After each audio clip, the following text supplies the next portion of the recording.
Bonjour Brigitte. Bonjour. C'est vrai que ça peut être très handicapant. Il y a des degrés au fond. Il y a des acouphènes que l'on supporte plus ou moins bien, puis il y en a d'autres, c'est infernal, quoi. Effectivement, et on considère qu'en France, il y a environ 16 millions de personnes qui souffrent d'acouphènes, 12 millions qui vont en souffrir d'une façon modérée, pas du tout en permanence, mais 4 millions qui, elles, sont vraiment très gênées parce que ce sont des acouphènes permanents. Alors c'est quoi des acouphènes? Ce sont ces bruits parasites, ces grésillements, ces bourdonnements d'oreilles, mais il n'y a pas un marteau-piqueur à côté ou un appareil électroménager qui grésille.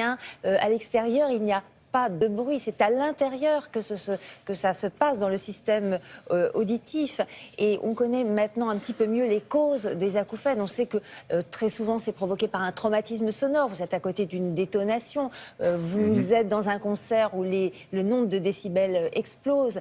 Ça peut être aussi parce que vous écoutez en permanence ou très souvent de la musique trop fort au casque, ou parce que vous travaillez pendant des années dans une ambiance bruyante. Enfin, on sait aussi qu'il y a des acouphènes qui sont dus à des traumatismes, par exemple des accidents, traumatisme cervical, traumatisme crânien. Donc il y a énormément de causes des acouphènes. Donc c'est pas évident d'essayer de soulager ces patients. Il n'y a pas de traitement miracle. Mais il y a quelques semaines, lors du Congrès national de la Société française de médecine manuelle, eh bien, 2 études qui ont été réalisées, l'une à Angers, l'autre à Nancy, ont apporté un certain espoir parce qu'elles montrent que l'ostéopathie peut venir au secours de certains types d'acouphènes, c'est-à-dire que des manipulations sur la colonne vertébrale pourraient soulager, voire guérir certains de ces acouphènes, pas tous, une certaine partie, vous allez voir lesquels.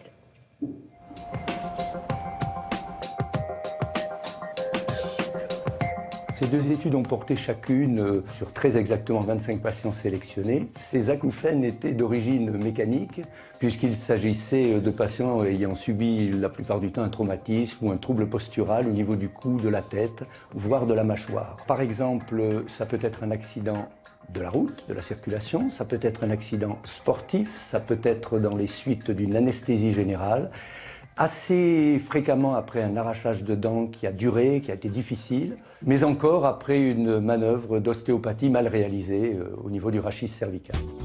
Merci. Nous avions déterminé que vous aviez également des acouphènes du côté droit, du même côté de vos douleurs. Le traitement consiste tout d'abord à lever un certain nombre de contractures que l'on retrouve principalement dans la région de la base du crâne et la partie haute du cou, de façon à pouvoir ultérieurement procéder à des mobilisations ou des manipulations plus poussées au niveau des vertèbres elles-mêmes, où siège en général le conflit à l'origine de ces acouphènes.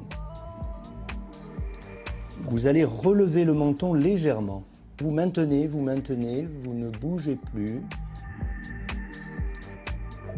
Et vous relâchez. Voilà.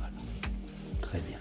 Les résultats sont bons dans l'ensemble, puisque 50% des patients s'estiment guéris au bout de 6 mois de traitement, 30% sont très améliorés, le reste n'a pas tiré un bénéfice pertinent de ces séances et devra être surveillé sur un plus long terme. La colonne doit bien se dérouler. La plupart des patients guéris ou soulagés considérablement l'ont été en 2 à 3 séances. Il est possible d'aller au-delà d'1 ou 2 séances dans les 3 à 6 mois suivants, mais davantage est totalement inutile, l'ostéopathie n'étant pas la solution pour ces patients. Comment vous sentez-vous globalement depuis la dernière fois? Mes acouphènes ont nettement diminué. Ils sont moins fréquents et surtout moins intenses. Et donc ça me change ma vie tous les jours. Bon, alors, évidemment, si vous souffrez de cela et que vous entendez ce que vient de dire cette dame, vous dites, ça y est, je suis sauvé. C'est pas tout le monde, hélas. Non, Pas se tromper, les acouphènes qui sont dus à ce type de traumatisme, accident de voiture, accident de sport, problème dentaire, ça représente environ 30% des acouphènes. Donc, pas de faux espoirs. Tous les acouphènes ne relèvent pas de l'ostéopathie, mais vraiment, ces 2 études apportent un espoir pour les personnes, justement, qui ont des acouphènes dus à ces causes-là et qui peuvent être soulagées, voire pour certains patients, même guéris par ce traitement. Merci beaucoup, Brigitte. À tout à l'heure.